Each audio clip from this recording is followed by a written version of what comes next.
Yeah, much appreciation, American people. Um, About to go ahead and get started. Normally I do my intros and things of that nature, but I just want to jump straight into the information. You know, um, I don't know if y'all saw this week. So Harvard University has said that they had a role in slavery and what have you, right? So basically, I'm just going to provide that information, summary of all of that. It gets to some other information. I'll be sharing links, sources to everything that I'll be showing here on the screen. So yeah, let's go ahead and get it started. Before we begin though, right? Let me just do the screen big so everything can be clear on the screen. So yeah. Some of you may be aware of this We the People Have Been Poisoned book that was published in February. So this is an active situation for me. It's very time consuming, energy consuming, what have you, but getting it in, moving forward with it, it's progressive. And being diligent to get this information to our American people, because this is real serious, active situation. It's available on the stopthegenocide.us website. I'm going to drop the link in the chat. Then we're going to jump right into this information dealing with Harvard University and, pretty much the lies is being told right now. It's a lot of lies being told. You know what I mean? They're still camouflaging, withholding information from the public pertaining to events that have taken place in North America alone. You know what I'm saying? So I'm going to put this link in the chat right here also. So this is from Washington Post. Titled Harvard Leaders and Staff Enslaved 79 People, University Finds. All right. So that's what that title is. We got another article over here. This is from Indian Country Today. It says Harvard pledges $100 million to research atone for role in slavery. $100 million to research atone for role in slavery, right? Put that link in there as well.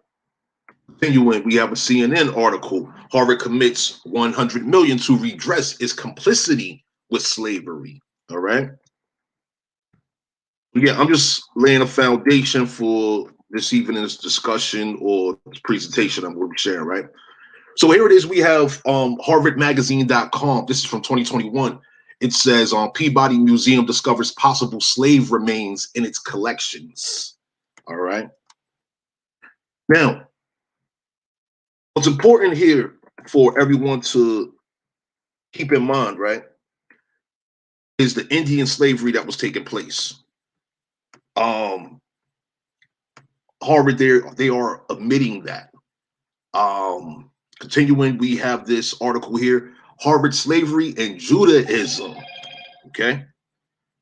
Reason why this is important. All right. Last year in the Hidden Colored series, where it was dealing with cults, religious fanatics, and all of that, I explained how this Hebrew fanaticism began.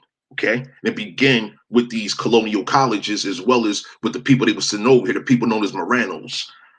This book right here, I'm going to be getting to this briefly. All right.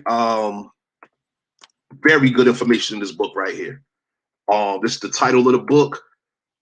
Jews and Muslims in British colonial America, a genealogical history.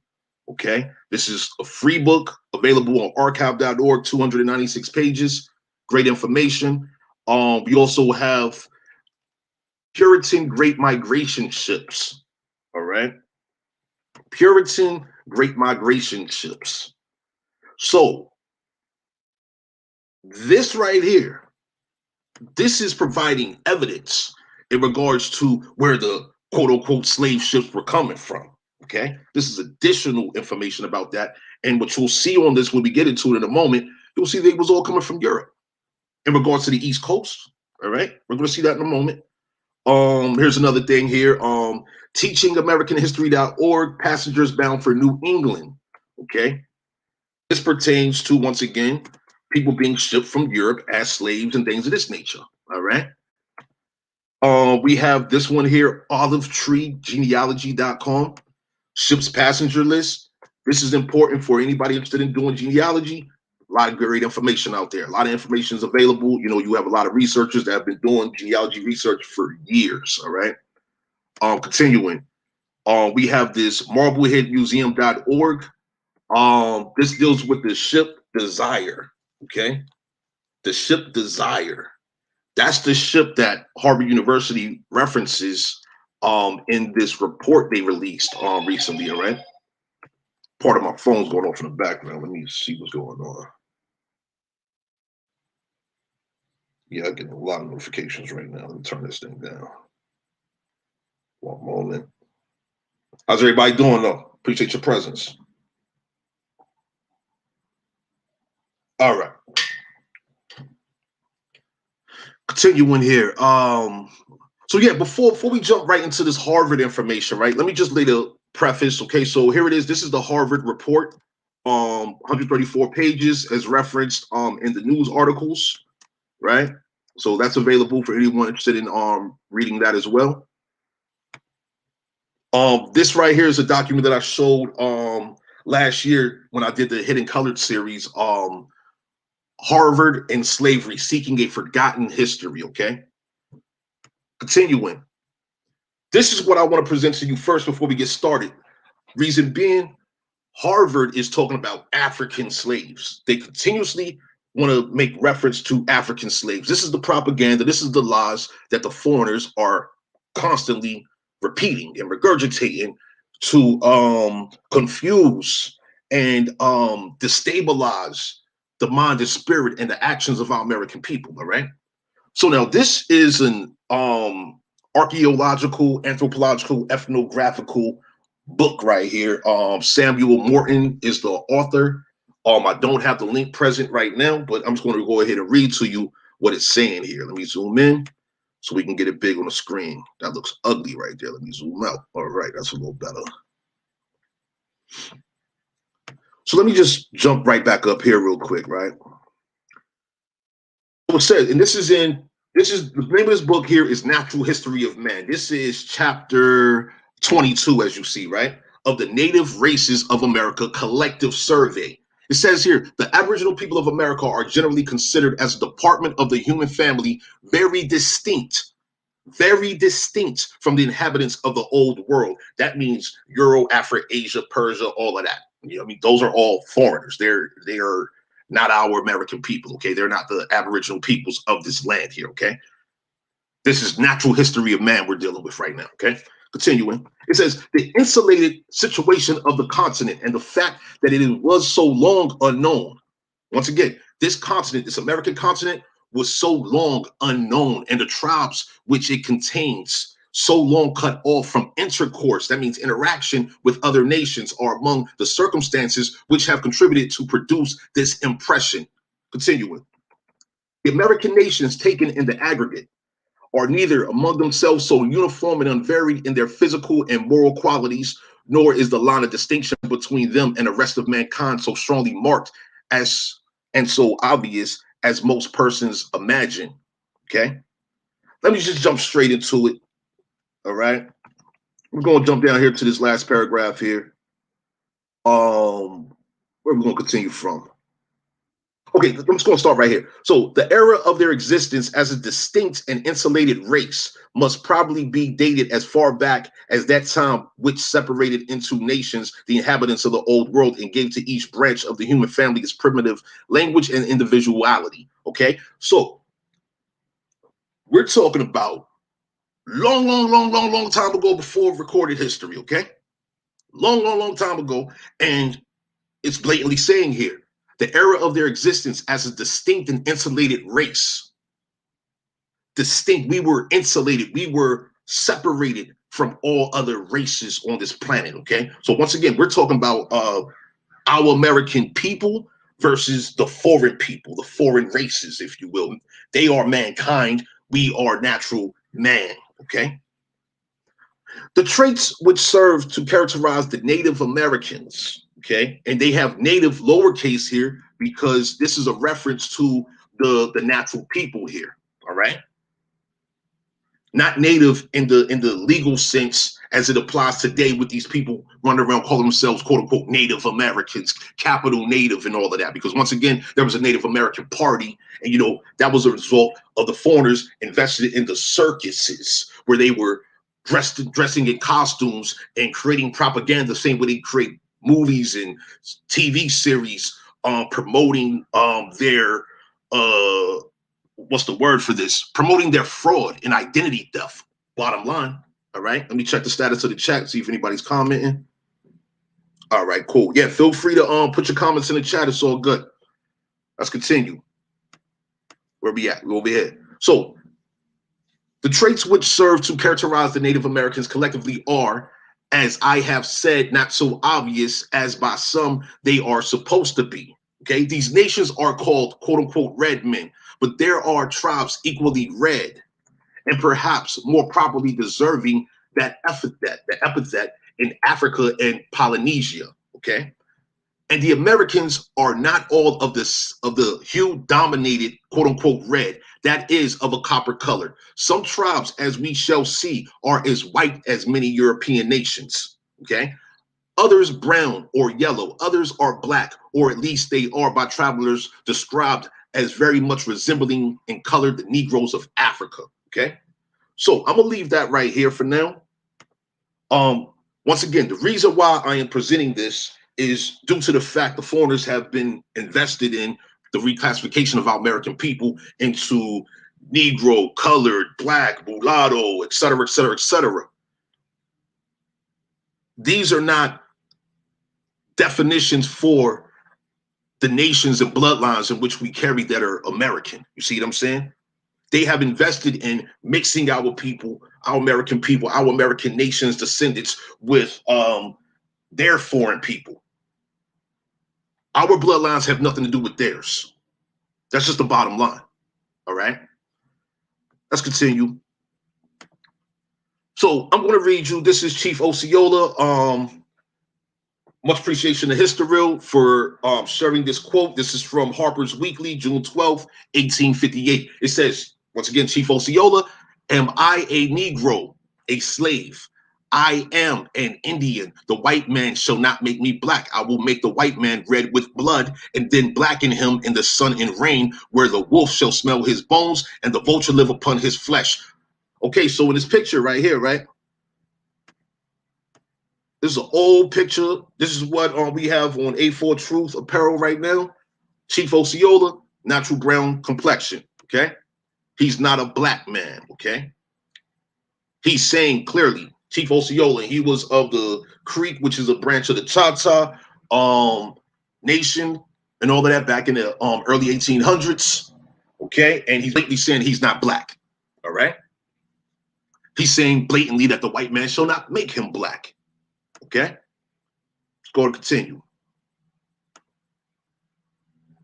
Here's an image of the Florida princes. There was two princes that was taken to Europe. I believe it was Germany, if I recall correctly, right? And this is a sculpture that they made of these Florida princes. This sculpture was done in their real likeness, okay? Remember, these are Florida princes. These are Floridian Indians, if you will, all right? Many nations, descendants of the Florida Indian territories still are present, including the Choctaw down there in Florida, all right? So I just want to lay this foundation here, okay? So there is no confusion as we proceed and get into this propaganda and the lies that Harvard University is still regurgitating. You know, they got all these scholars, all these high-paid professors, and they work with so many influential people and things of this nature, yet they're still lying, right? We're going to get into that in a moment. I'm going to save these pictures for last here, okay? Because these pictures, they represent the true slaves, okay? Check the status of the chat. Everything good? All right. So let's go and jump into the first article here. We have Harvard leaders and staff enslaved 79 people. University finds. This article is dated April 26, 2022, right? It's saying Harvard University leaders, faculty, and staff enslaved more than 70 individuals during the 17th and 18th centuries when slavery was legal in Massachusetts. According to a report chronicling the university's deep ties to wealth generated from slave labor in the South and Caribbean and a significant role in the nation's long history of racial discrimination. All right.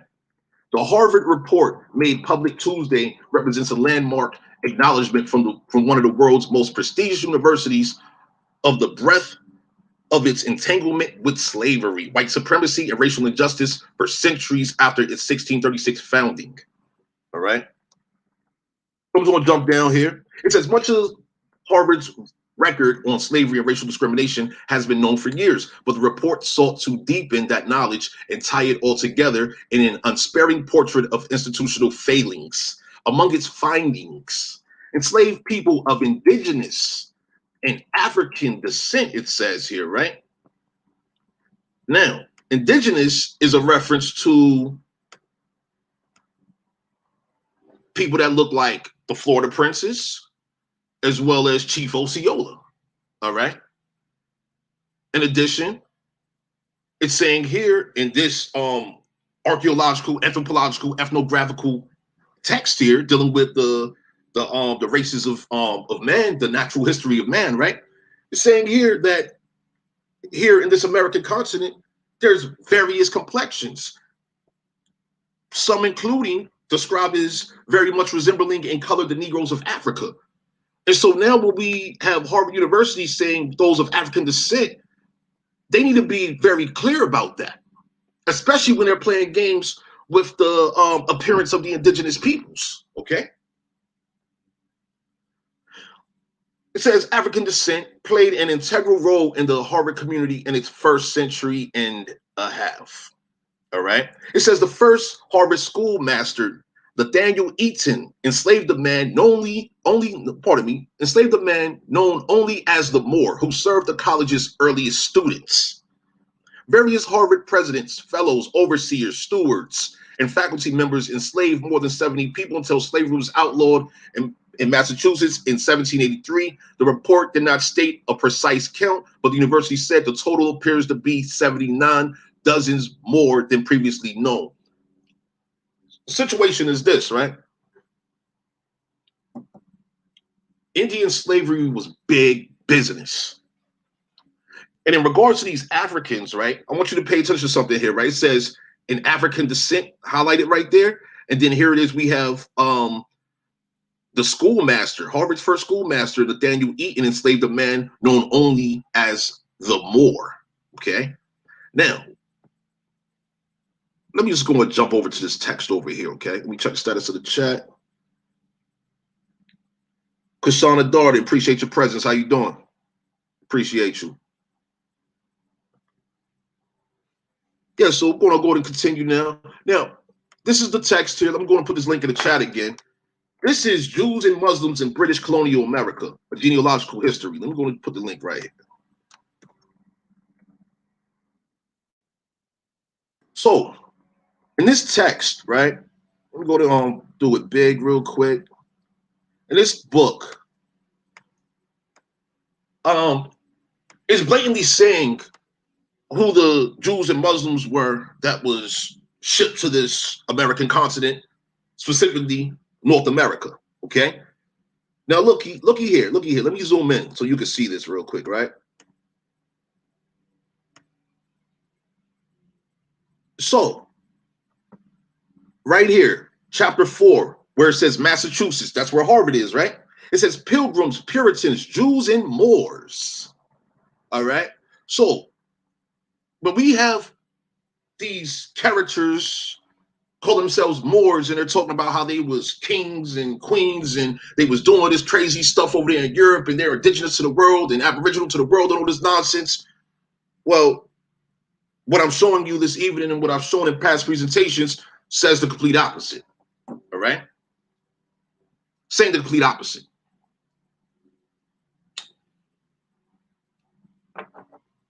So we're going to go to page 60 real quick.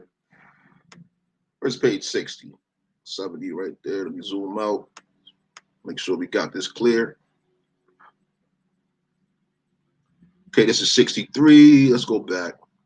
62. No, this is page 61 right here then. Let's read about it.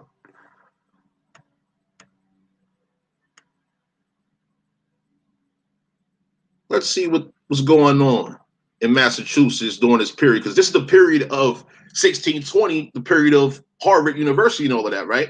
Pilgrims, Puritans, Jews, and Moors. The outline of early Massachusetts history is familiar to most Americans. The first settlers arrived on the Mayflower in 1620 with the Pilgrims. The Puritans followed within a decade, setting up the towns of Salem in 1628 under John Endicott, and Boston in 1630 under John Winthrop. In that same year, the Massachusetts Bay Colony was founded. So when you see Massachusetts Bay Colony, I want you to keep in mind the company, okay? This book also deals with the Virginia Company as well, all right?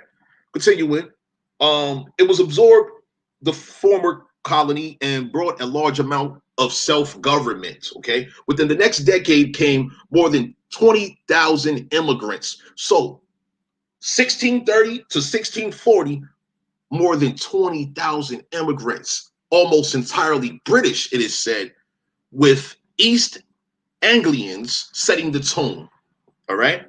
This is where the Moors came from. This is where they came from. This chapter is dedicated to them, the Jews, and a whole bunch of other people, right? Pilgrims, essentially, right? They was all pilgrims. They was all familiar with each other. And yeah. Now it says here, their numbers increased to 100,000 by 1700. Let me share this to you, right? So it is known that throughout this American continent, there was a lot of warfare going on. A lot of warfare. Like, yo, our ancestors wasn't playing with these foreigners because of the things that they was doing to us, all right?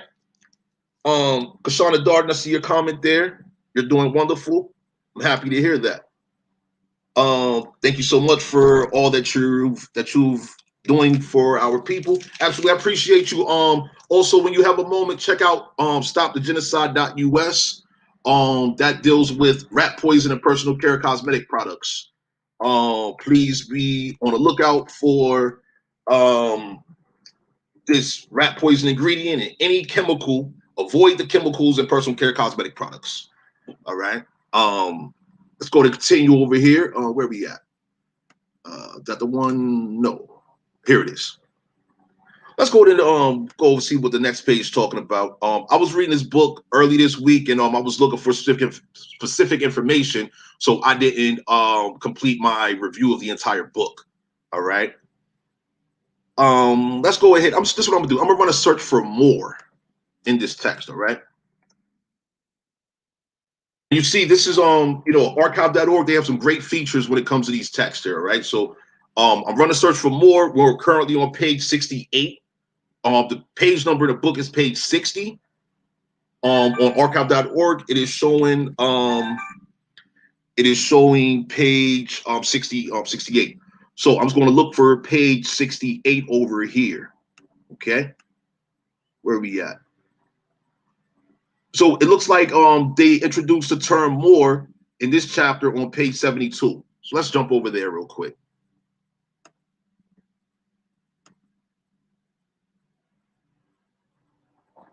Let me zoom out also. Where's the word more? There it is. Okay, so look. It says passengers aboard the Mayflower. They give you names in this genealogical book here. They give you the names of them. All right. Now, the last paragraph before we go to the next page, it says there are several puzzling details in this roster. First, 3 unaccompanied children surnamed Moore. Okay. And the author puts in brackets, or pardon me, brackets pretty much, parentheses, are living Moors are living with 3 different families. Jasper Moore is with the Carvers, a family group that also includes Desiree Mincer and Roger Wilder. Okay, let's go to the next page. Continuing. Ashkenazic named persons. Richard Moore is listed with the Brewster family and their children. Ellen Moore is with the Winslow family. Hey, the Winslows, right? Like Carlton Winslow, right?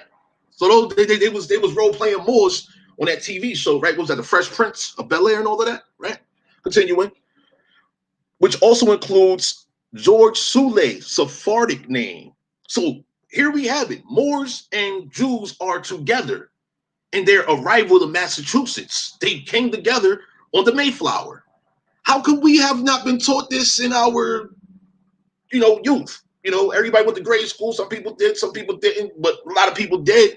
And to this day, we have youth going to school, and are they being properly informed of this? Is Harvard University providing this quality of truth? Oh, pardon me, Kashana. Appreciate you. Yeah, I said that wrong. Fresh Prince. My bad. Yes, that was Family Matters with the Winslows. My bad. Thank you. Family Matters, right? The Winslows. All right, let's continue.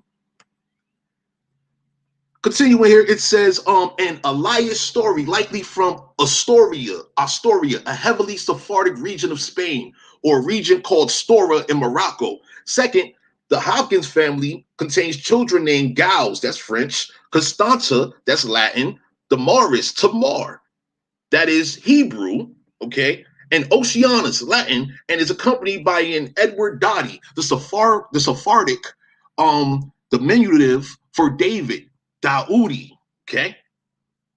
This book is very good here. I was happy when I found this book this week because, it provided additional confirmations, additional evidence to what I've already been sharing throughout the years in my presentations, right?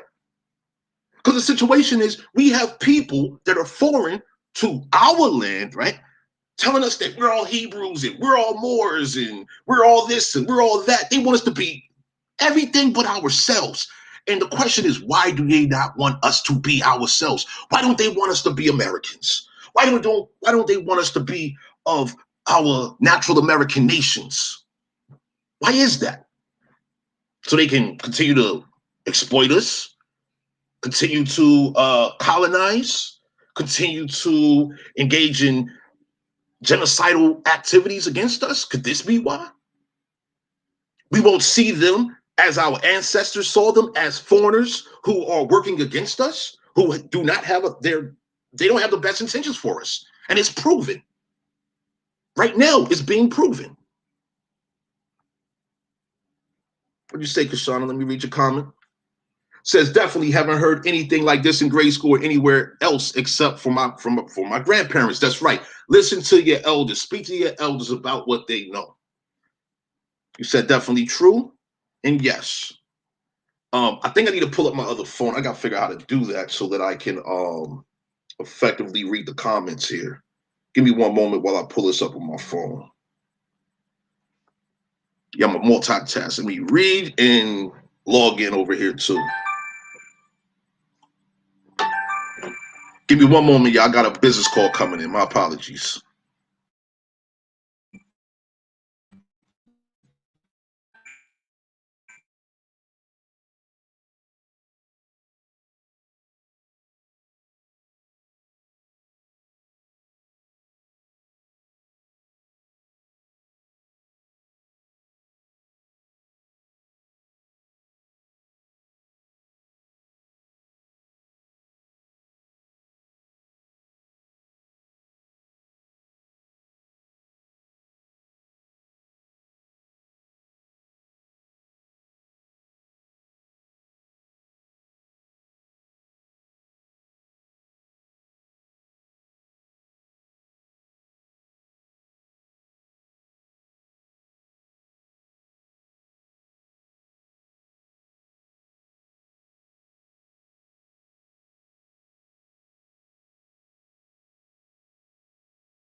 Yes, my apologies, y'all. I had to take that call real quick. So let's go to continue, right?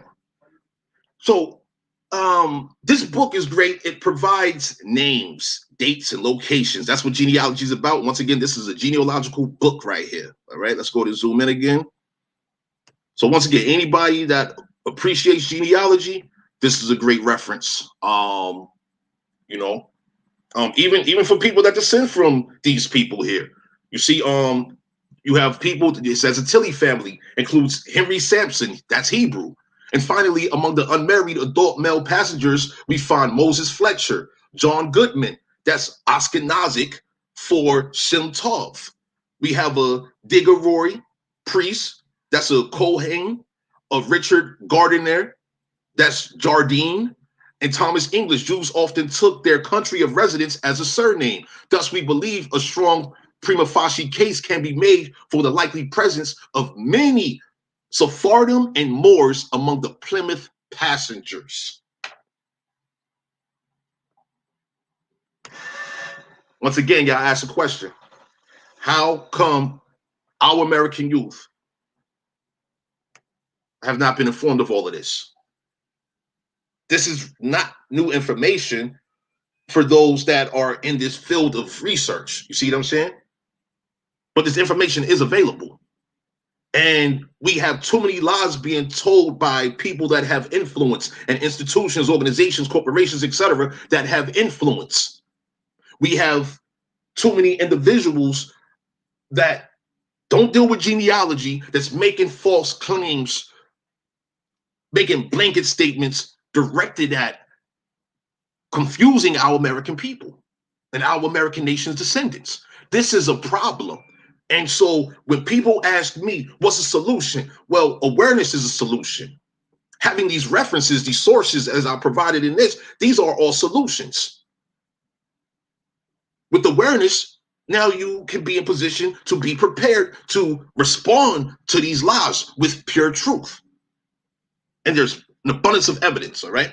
So continuing here, it says Massachusetts Bay Company, a later incorporation under the auspices of the Council for New England, obtained a royal grant for all land lying between 40 degrees and 48 degrees northern latitude. By 1628, this venture coalesced into Massachusetts Bay Colony, etc. Like, yo, I'm not going to get in all of that tonight, but this is a serious book here, okay? Let us look for some more about these Moors, all right? Here it is.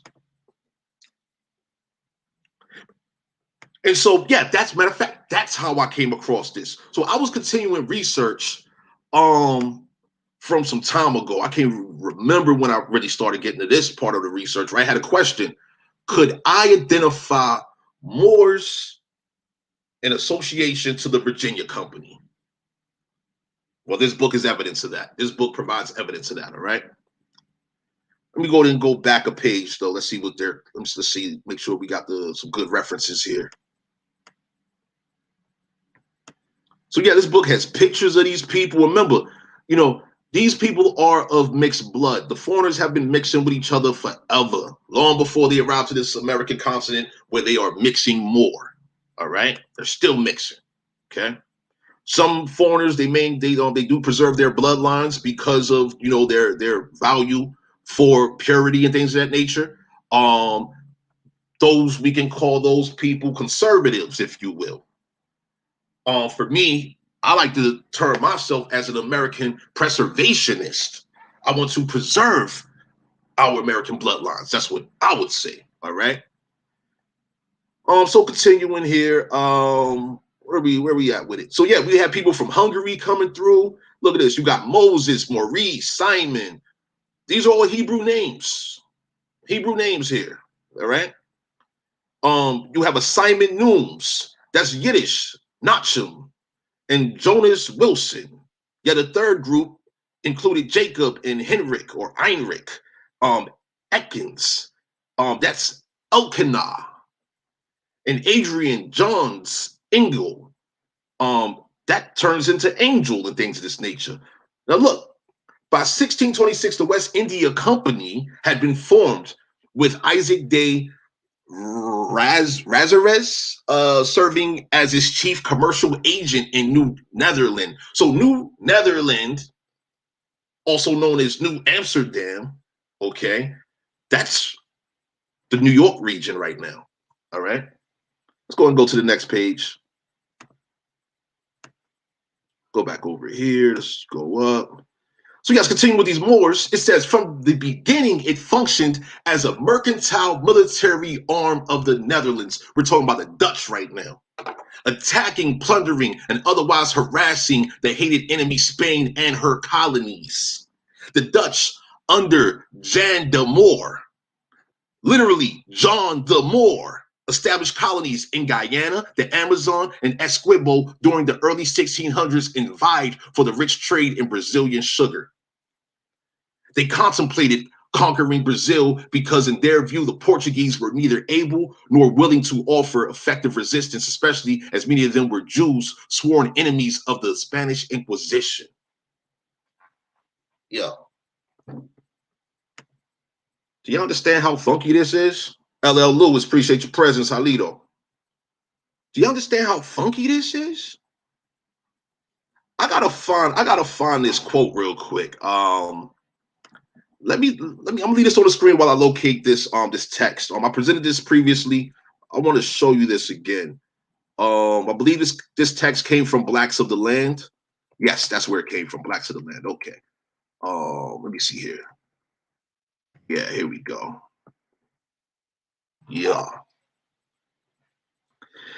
Oh boy, oh boy, oh boy. Let's zoom in on this page. So once again, this is Blacks of the Land. The title of the book was translated from Portuguese, where it was titled Negro de Terra. Negro de Terra. Okay. I can't remember the author's name off top right now, but this book is available. All right, continuing here. Yes, this is exactly what I'm looking for. First page. Now check it. So this is during the period of the 1630s, going into the 1640s, right? Let me go to move this page over here right next to this. So we're talking about the 1600s here, dealing with John the Moor, or Jan the Moor, the Dutch. This is the Dutch we're dealing with, right? Now check it. And they're talking about Brazil. They're talking about the Portuguese and how these Moors and Jews are enemies of the Spain because what the Spanish did with the Inquisition. The Inquisition was slaughtering Moors and Jews. This is proven historical fact right here. Let's continue, right? It says here in Brazil. All right, let me take it from the top, matter of fact. Take it from the top. It says the Bishop of Rio de la Plata also took the side of the Jesuits in making use of some of the distortions characteristics of the larger campaign, wrote to the Pope in 1637, affirming in Brazil there is a city subject to a prelate that is not a bishop, that is called Sao Paulo. And in it there have assembled a large number of men of different nations, Englishmen, Dutchmen, and Jews, who in league with those from the land, like rabid wolves, cause great damage to your warship's new flock. Continuing, the Jesuits also use religious rhetoric in attempting to guarantee their exclusive access to the Indians of the interior, lamenting that the Sotao that they call Patos is open to every Moor, Jew, black and white, tall and short, who wishes to go there to attack and conquer and capture the Indians to later sell them where and to whom they please. Were it not for the Jesuits, they argued, the Indians would be left in the mouth of the devil and in the claws of the whites.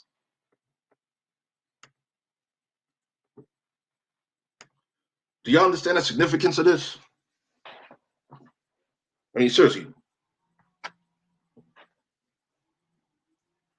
This is an ongoing war against, like, literally covert operational warfare against our American nation's descendants. And to this day, we have highly influential, highly prestigious universities, institutions, academies, organizations, corporations, to this very day, profiting from the lies they are telling our people and telling the world. Like, literally, our American people's, our American nation's character has been completely defamed.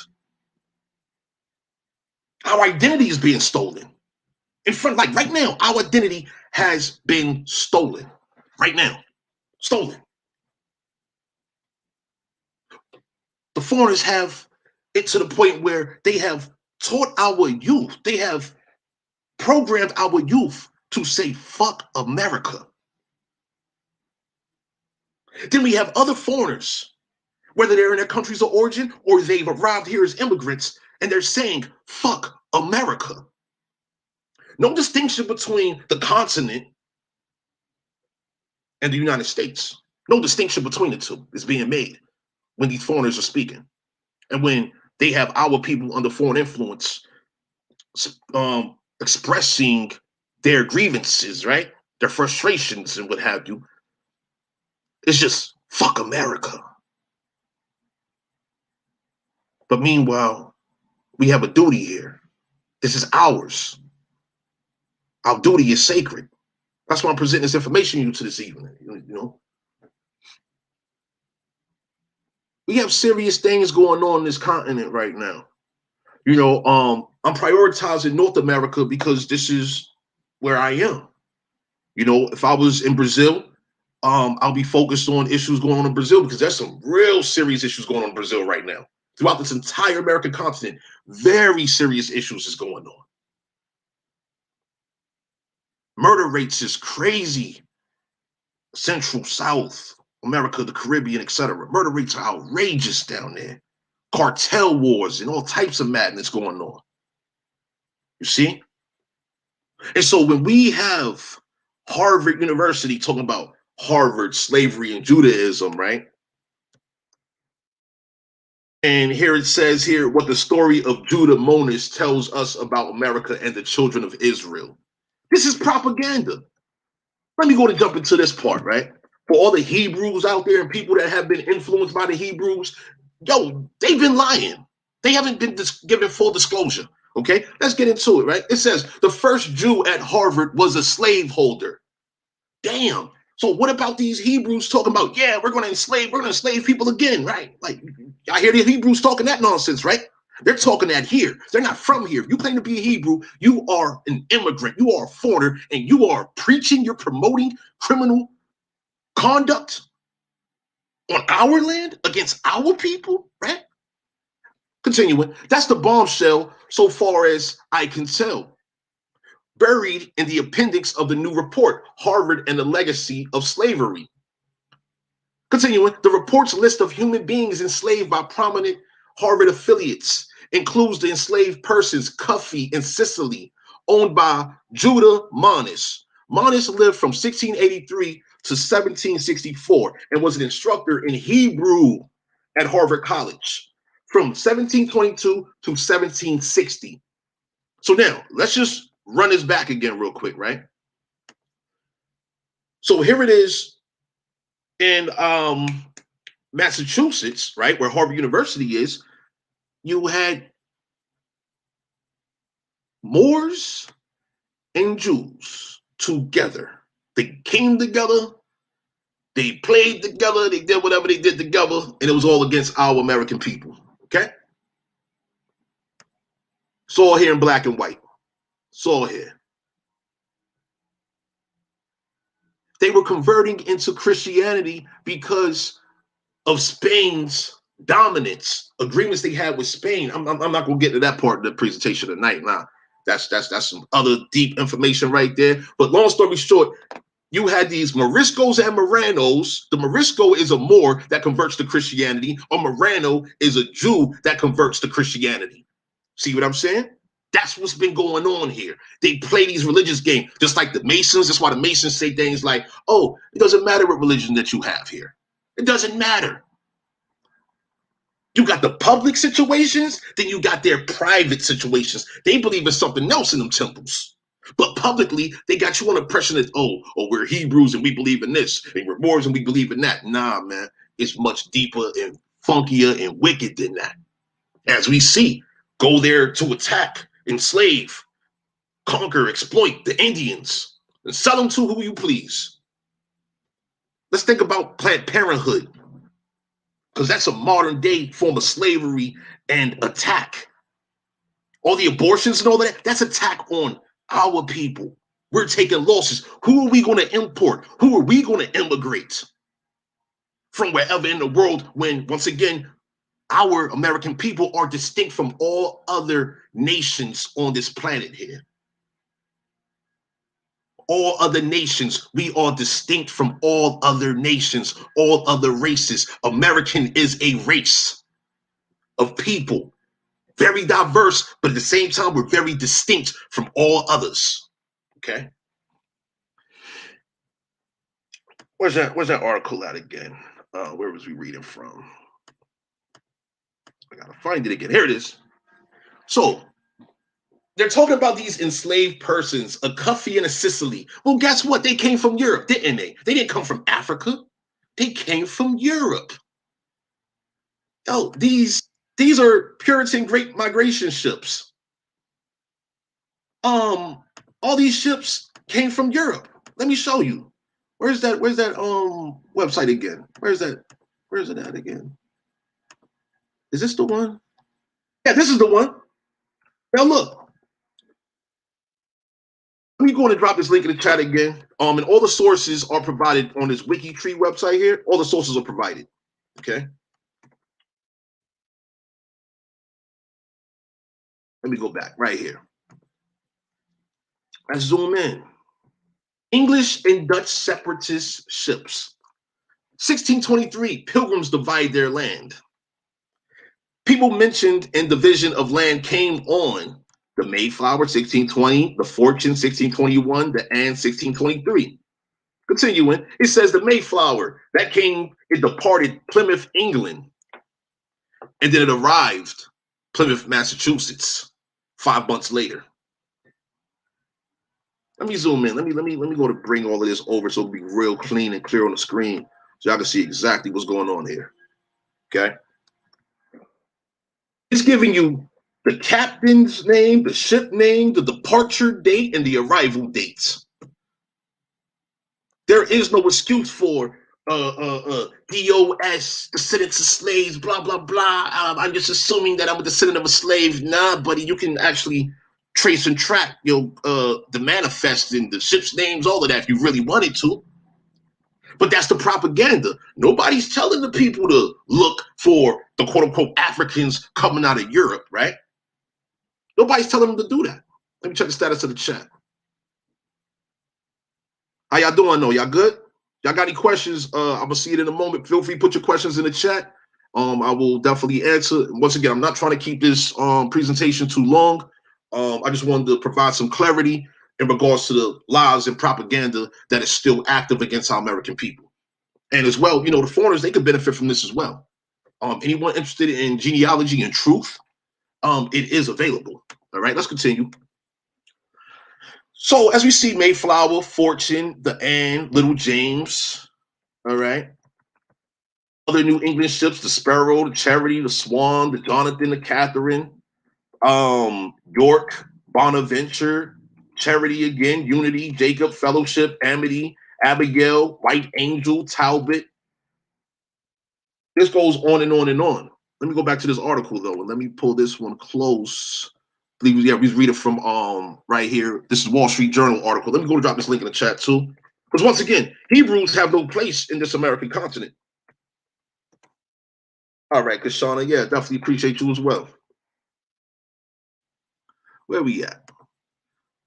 Okay, so yeah, it says reports list of human beings enslaved by prominent Harvard affiliates, blah, blah, blah. Okay, yeah, these were Moors and Jews working together, okay?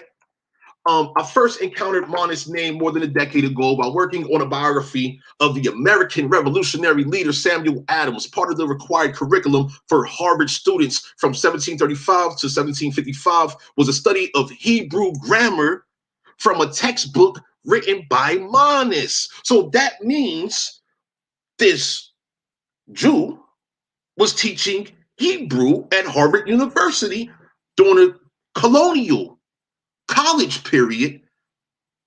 In previous presentations, I showed you how basically what was going on during this period. They were not only were they enslaving Indians, right? Like they I only want to use the term enslavement because what was going on was they was kidnapping Indians, right? They was kidnapping Indians and then selling them as slaves, okay? They would call them Africans because during this period, it was illegal to sell Indians as slaves, okay? This is all historical fact here. Continuing, what this also goes into is the fact these colonists were making agreements with different American Indian nations, right? Whereas they wanted our youth to go to these colonial colleges. As a result, the youth will be converted into Christians. Once an Indian becomes a Christian, they become a Negro. Once again, Negro synonymous with slave. You work for them. You no longer work for your people. You see what I'm saying? This is what has been going on. We see it today. Our youth go to college, what have you. What do they learn? How to work for foreigners, right? They don't learn how to work for their nations. They're not even taught about their nations, right? They're taught how to work for foreign nations, a foreign corporation, right? I mean, come on, what? Elon Musk, he just bought Twitter, right? So Twitter is a corporation here in North America, right? We have some American nations descendants that have gone to college. They have careers in the tech field. They studied various forms of technology, and if they get hired to work, be employed at Twitter corporation, right? Guess what? Elon Musk being the owner, guess what? They work for a literal African American, don't they? True or false? Mama Chief, how you doing? Appreciate your presence. Yeah, matter of fact, let me do this too. Let me go to drop the link in the chat too, just in case anybody would like to share their thoughts as we proceed with this presentation here. Like I said, I'm not going to read everything. I have like a good 20 tabs up right now, but I'm not going to do all 20. I'm just showing you key elements. The links have already been put in the chat. If you run the video back, once we conclude, you can pull up each and every link, whether you're on Facebook or you're on YouTube. You can pull up the links. These are all sources, all references, all functional, no cut, no chaser, no bullshit. You know what I'm saying? This is all real information right here. Let's go to continue, right? So where I left off at is the fact these Jews and Moors were teaching Hebrew at Harvard University. So why are you teaching Hebrew at Harvard University where you want Indian youth to go to, right? I need to find a quote for y'all as well. I was reading it briefly a moment ago. But basically what's taking place here, they wanted to strip our people of our language, of our languages. They didn't want us to be Indians no more. Just like as we see to this day, they don't want us to be Indians. They want us to be black and African American and all of this madness. They want us to be foreign to our own land, right? And they are heavily invested in all of this. And this is where it began. Harvard University, will they admit that fact, that truth? Will they admit to that? Let's continue here. Right? Hold on, what are we saying here? Okay, yeah. So it says, that's a bit too convenient though. If it had turned out that Monis were secretly operating an underground railroad, voluntarily setting his slaves free, or advocating abolition, I'd be happy to claim him for the Jews. While traditional Judaism, like other religions, frowns on those who adopt alternative faiths. It also still considers as a Jew anyone like Monis who was born to a Jewish mother. Continuing. The question that goes beyond mere sectarian interest is what the news about Monis means for the story that historians have been telling about the influence of Christian Hebraism in the American Revolution. Samuel Adams described the British as taskmasters and likened the American revolutionaries to the children of Israel fleeing slavery in Egypt. Wow. Wow. Isn't that some great language? In a speech to the Continental Congress in 1777, Samuel Adams noted that they had told the world of their determination to die freemen rather than to live slaves. Do you see what's going on here? Once again, the foreigners that were shipped here, They were subjects of Britain. Okay, they were subjects. They weren't free people. They were given privileges. They were very privileged people, yeah, but they were serving the interests of their masters. Okay. See, look, Samuel Adams described the British as taskmasters and likened the American revolutionaries. Remember, these are all colonists. He likened the quote unquote American revolutionaries, the colonists, to the children of Israel fleeing slavery in Egypt.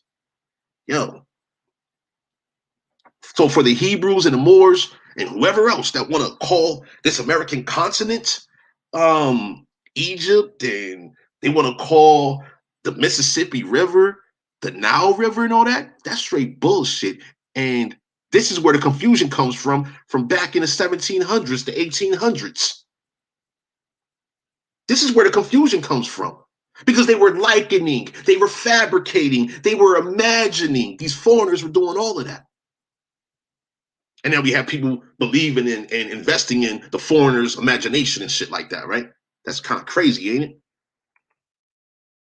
It says here, the Declaration of Independence spoke of how all men are created equal, endowed by their creator with the right to liberty. Continuing, it's one thing to reckon with hypocrisies in the stories of plantation owning Virginians like Thomas Jefferson and George Washington. That's old news, but Samuel Adams, Harvard Hebrew professor, that hits closer to home for those who consider Boston to be the cradle of liberty. All right. Doubtless some will see it as additional evidence that the whole enterprise, 18th century Harvard, the American Revolution, the Bible was rotten to the core. But there is an alternative reading. If the future American revolutionaries, colonists, were diligent students of the Hebrew monist taught, they would have been able to parse with some care the text of Exodus at Sinai after God identifies himself as having brought you out of Egypt, the house of slavery. He issues the commandment that the children of Israel obey the Sabbath in part by not having their own slaves work on the seventh day and all of that, right?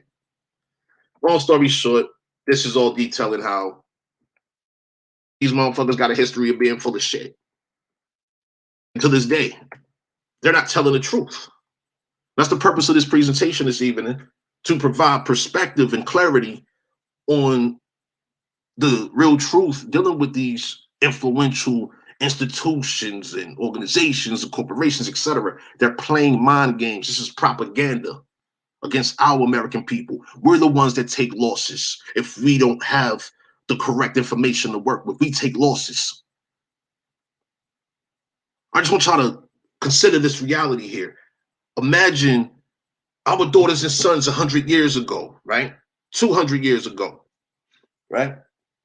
Our American nation's descendants, if they had been told that, yo, you're from this land, your people are distinct from all others, have pride, here's your language, here's your culture, here's your custom, versus, oh, you don't have a culture, you don't have customs, because everything that you do and that you do naturally, everything that you did naturally, well, we have claimed it as being ours commercially, right? Then they have these real life descendants of Hebrews and Moors as educators, right? And they're teaching our youth, generation after generation, that they are descendants of slaves, when that's the furthest thing from the truth, and they themselves are the real descendants of slaves. I mean, yo, what's up? People ask me, what's the solution? Once again, the solution is dealing with the truth. The solution is confronting all these lies. That's the solution. Confronting these lies and without compromise. We're dealing with compromised entities and influential corporations and what have you. They have our resources in which they are using against us, right? The solution is to know this to be true, that, hey, you're using my people's resources from my land, from my people against my people in my land. Our youth needs to know this. That's the solution in regards to, as we proceed into the future, the youth deserve a better experience. Bottom line. all this information, the rat poison situation, you know, all this history here, right? I do this so that it can be on the record. There needs to be a record. This here is a digital record, all right?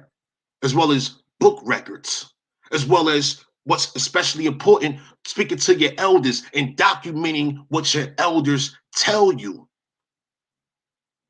It's important that the youth have a relationship with the elders. Every generation needs to preserve its bonds. These bonds are natural. Certainly, some bonds have been broken due to various corrupt incidents. I can't speak for everyone, but we do have some serious close quarter issues. But that should not take away from the priority, which is our existence, because our entire existence is on the line. Yo, I'm about to get up out of here. I just want to share this information to y'all, right? And this is what they look like during those times. This is what the Moors and the Jews look like. The Moranos and Moriscos. These type of clothes they was wearing. You know, they was going to court back in the day. You know, you had the pale skin Moors as well, of course. You know what I'm saying? Like, you know, the Moors come in various complexions. But these are the primary Moors they sent out amongst us. We didn't trust the pale skins, just like how people have trust with them to this day, right? However, every pale skin is not the same. But when it comes to these Moranos and Moriscos, like we see on the screen right here, these, you know, they're preaching. They was preaching then and they're preaching now, ain't they? And they preaching garbage. They're preaching lies to our American nation's descendants. Continuing. This is what they look like. This was the servitude. They was well dressed. Harvard needs to tell the truth about these Moranos and Moriscos, those slaves. They need to tell the truth about the Indian youth that were being treated as slaves, being taught to serve colonists, right? As we see, once again, our youth go to these colleges, and then who do they end up serving? Foreign nations that own corporations, not their bloodline descent nations, the nations from which they descend from. They don't serve those corporations. No, they serve the foreign nations corporations, right? From then to now, that's what we're seeing here. Here it is, once again, the Moors. Yo, they've been mixing with the foreigners. That's why we see it today, right now. What is it? We got this this Biden appointed judge. Well, I haven't done her genealogy, but it's safe to say she's a descendant of Moors and was it Moriscos / Moors and Moranos, Jews, real life Hebrews and Moors. Like the descendants are still here. Here we have an image that represents how the female Moors. That's what he was doing. They was breastfeeding the pale skins. I heard someone come in the chat. Chief Noya, how you doing? Greetings. Halito, everyone. How you doing? I'm well. Yeah, just about concluding all of that. Yeah, I just wanted to jump on before you conclude, Tom, because this is a very good information based on the fact that, like you're showing, how when these people started showing us, or who we thought was us, they were showing us them. And they was putting us in the place of them, making us think, oh, this is y'all because this is how y'all look. But all of those people that you're showing are, in fact, like you're showing, are the ones that came, not the ones that was here. Mm-hmm.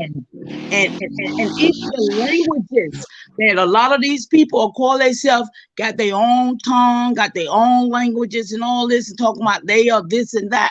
These are some more of those planters. And they are all around us. And they love daddy. They love their daddy.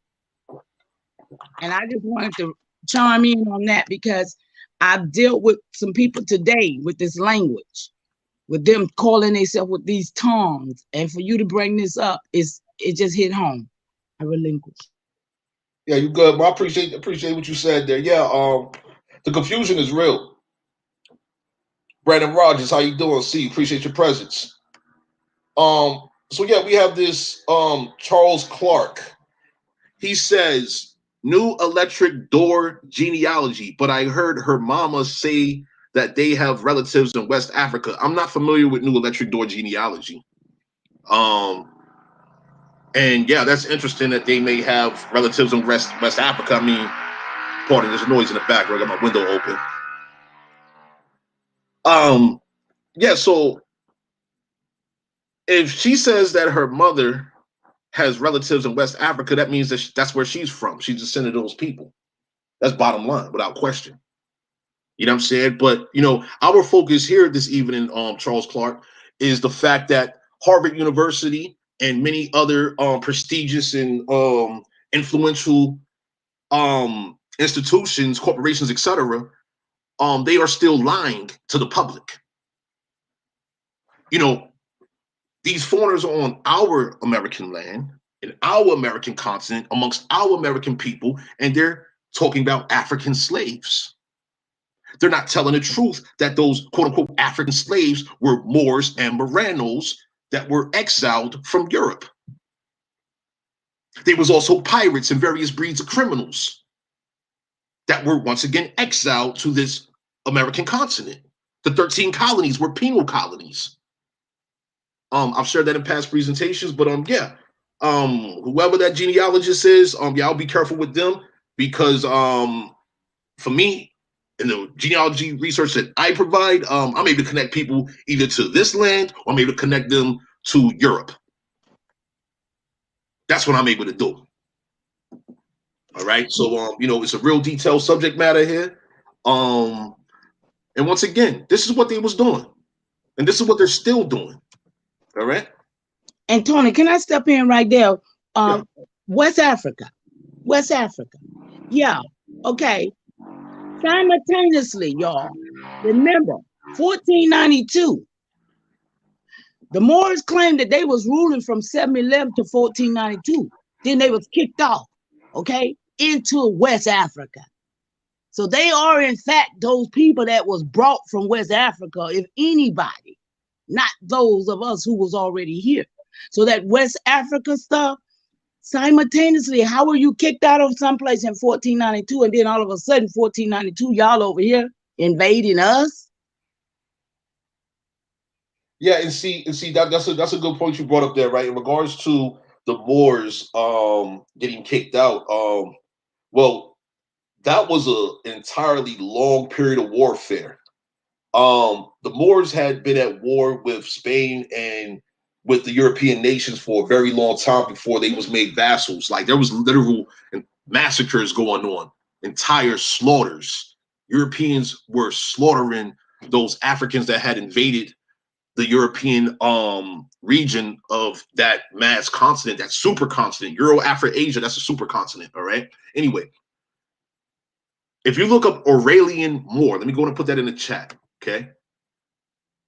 If y'all look up Aurelian Moor, putting this in here, this is a direct reference. This is direct reference to the Roman Moors. Okay. This is what they was known as, the Aurelian Moors. That's a reference to Marcus Aurelius. All right. We're talking about 2nd century when the Romans invaded Europe. Okay. They had a diverse population in their army. Okay. You had Africans, you had Arabs, so they had Asians, they had a variety of people with them as soldiers. All right. Those Aurelian Moors and whoever else, they stayed behind. They stayed behind. They remained in Europe. There's a book. It's called History of the Moorish Empire in Europe. Back to what Mama Chief was saying a moment ago, right? It wasn't 1492. No, this is long before 1492. We're talking about going into the 1400s, warfare between the European nations and the Moors. And once again, Spain and the Vatican, the Moors in which they allowed to live, they made them vassals. A vassal is another term for a super slave. For example, right, vassal is synonymous with the word thrall and bond servant, things of this nature. Okay, a thrall. Think about vampires. How a vampire will turn someone who they're drinking their blood, but they'll turn them into a weaker vampire so that they will serve them. That's what a thrall is. All right. So this is very detailed history, a lot of words and a lot of definitions with very real world meanings and implications. And that's what's been going on here when we see these black characters on throughout foreign media, right? And they're promoting everything African American and black, and they're claiming this is racist and that is. Well, hold on, what's more racist than being in a country not of your origin, right? As a Hebrew, as a Moor, whatever, right? And you are actively oppressing, you are actively deceiving, you are actively fabricating and creating propaganda against each and every generation while you're invested in the colonization and genocide of those people, while you're defaming their character at the same time, right? What's more racist than that? I mean, seriously, what is more racist than what I just described there? Remember, racism is a system of oppression, okay? We're looking at the 1600s Harvard University. Harvard University is not showing the information that I've been showing for some years now. They're not teaching this. Imagine paying upwards of $100,000 in tuition for your daughters and sons to get the best education, right? And they're getting chopped and screwed history, African American studies, and all this nonsense. And the African American studies direct everybody to Africa, but doesn't tell the truth about the Moors and the Moranos that were in Europe invading this American continent, going to war with our American nations within each generation of their presence, right? It's real wicked subject matter, here, you know. Hey, Mama Chief, you got any more comments or share anything else? No, that was good. It's just that we just need to be careful about the people that we need to give a hoot about the people we deal with. We don't need to care about nothing, but yeah, we need to give a hoot about the people we deal with for real, because we're being taken out. We're really being taken out. Oh yeah, this is not a game at all. And Kashana, Darden, definitely need to get my genealogy done. Well, we have h2fba.com. I'm going to put that in the chat as well. Feel free to contact us, and we do private genealogy sessions. And by all means, you guys, if y'all got elders in your lineage, talk to your elders. Talk to your people. I'm the oldest in my lineage right now. And I'm 65. So, that's sad. So I admonish you to talk to your people. Yeah, it's vital. Kashana, that's the first thing I would recommend you do is I'm not sure if you've done it already, but speak to your elders. You want names, dates, and locations. No stone should be left unturned when it comes to your people. All right. Ask them questions freely. All right. Take notes. What I recommend is you get a voice recording app and you record your conversations with your people. All right. You take notes. And then from there you can begin doing research, names, dates, and locations. Take notes of aliases or names that sound like my people couldn't be named something like Minty, because that's what Harriet Tubman, aka, because her real name was not Harriet Tubman. That was not her name. Her name was Aura Ross. Okay. Her mother called her Minty. That was her alias, Minty. Instead of saying Aramenta, right? She just simply called her Minty. And she was a Moor. See what I'm saying? So, it's a lot of information out here. I might have to do another presentation going into these foreign operatives, because this is, once again, dealing with those foreign operatives, these hidden coloreds that are around us playing games with us. Yeah, what you say, Mhm. Ma? I say absolutely. That's right. They are all of those, all our heroes, you guys. All the heroes they gave us, they were their heroes, not ours. Yeah, I want y'all to pay attention to something, right? So, here it is. We have, let me find that picture again. Chief Osceola. He was a hero. This is a real life American hero right here for our people. His words, am I a Negro, a slave? His words alone define what a Negro is. A Negro is a slave by default. That's what the Moors and Hebrews are, right? Right, He says, right. blatantly, I am an Indian. What you saying, Ma? I just say right. I'm sorry. Let me Or mute. no, you good. He says, continuing, I am an Indian. The white man shall not make me black. What do we see going on right now? We got it's not the quote unquote white man by himself or herself. Yo, you got every breed of foreigner viewing and treating our people as Negroes, as slaves and black, speaking very abusively towards our people. On media, like on our land, these people are speaking filthy towards our American nation's descendants. Continuing, he says, I will make the white man red with blood, and then blacken him in the sun and rain, where the wolf shall smell his bones and the vulture live upon his flesh. That's Harper's Weekly, June 12th, 1858. Shouts to History Reel for sharing that quote. But Chief Osceola, there's a story about Chief Osceola I shared before, right? History Reel sourced this story here also. It's a story about how Chief Osceola went on a rescue mission. He was away at war. Chief Osceola was a war chief. He was away at war. This was during a period of Seminole War, right?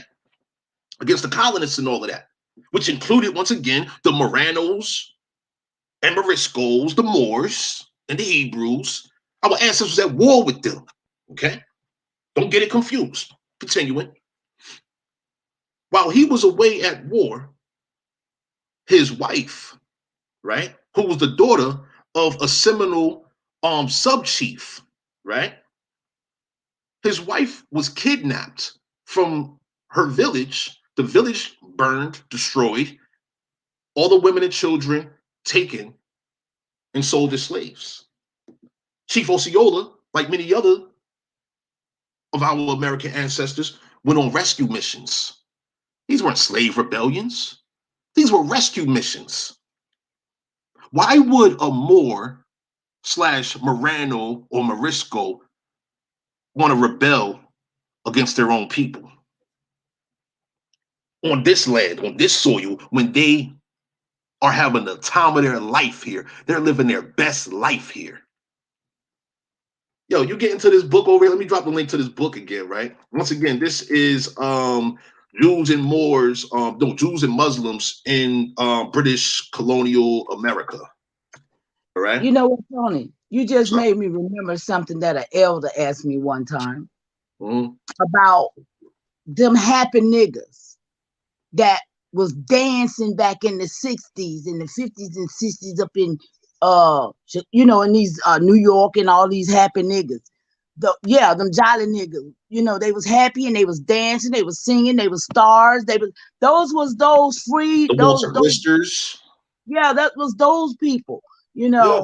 and I know you want to end this, but I'm gonna start. I want to go back in because I'm looking at these cards, and when I say slave, farmer slaves, when they say farmer slaves, we can say, yeah, these are those that they put on our face to say they was our black heroes, the Ida B. Wells, the Mary Church Terrell, the Hattie McDaniels, all of these people.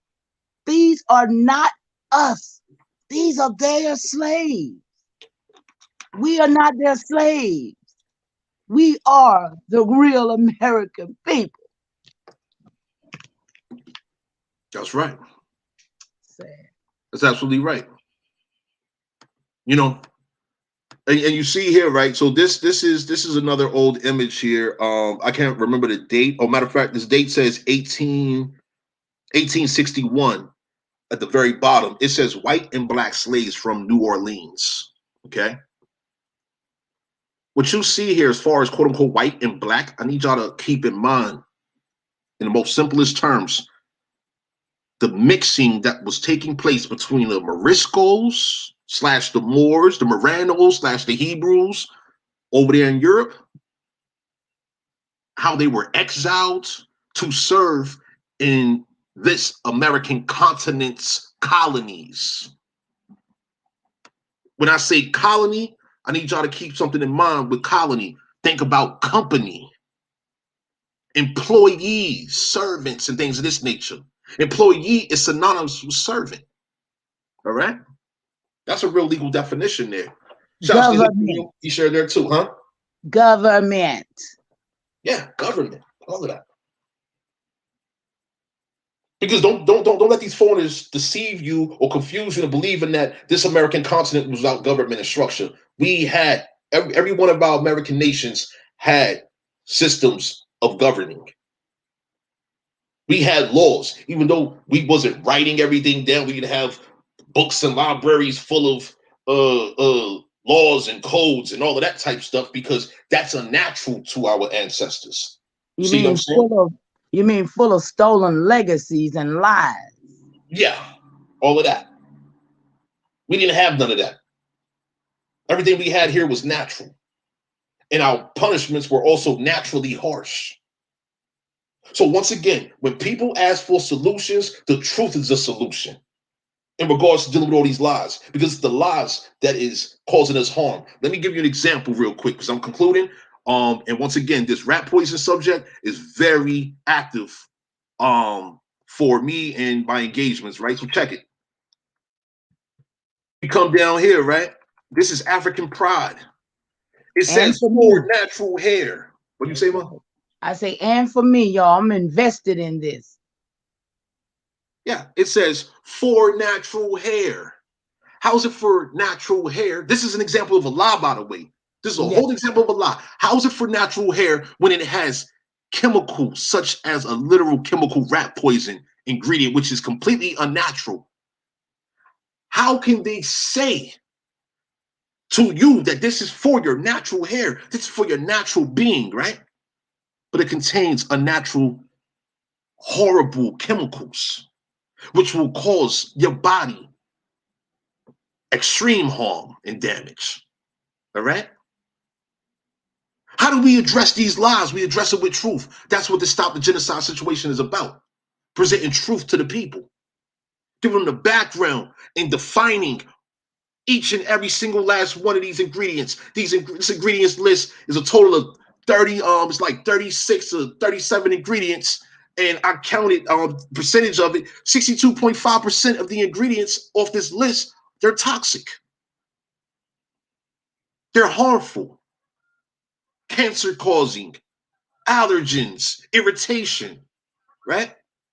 So how do we, as a solution, right, confront and deal with everything that's going on around us that's causing us harm? Well, we deal with truth without compromise. So yeah, Iman, is there anything else you'd like to add to this before we get up out of here? Yeah, I just want to say, you guys, look in your closet. Please stop using this poison. I'm still living. As long as I'm living, I'm going to warn you and I'm going to tell you it got to my system and it's getting to yours if you're still using it. Be wise. Heal yourself. Deliver yourself from the untoward generation that we are in right now by being wise. Absolutely. Yo, much appreciation everyone in the chat, everyone that participated this evening. Once again, in the beginning of this presentation this evening, I presented all of the links. I didn't go through all of them, but the primary links dealing with this Harvard University issue, dealing with the genealogy book, dealing with the Jews and the Muslims in British colonial America. That is tremendous piece of evidence, if you will, in regards to what was going on then, leading into the descendants that are active against our people now that have been mixing. They once again, they continue to mix with each other. Their ancestors did it, and they're doing it to this day in front of us, and they want us to mix with them, and we have to preserve our bloodlines. This is about usurpation. in addition to the annihilation, extermination, extinction of our American people while they're invested actively into colonizing our land. All right? As always, much appreciation to our American people. Y'all stay strong. Y'all stay healthy. Self-preservation. Y'all be good.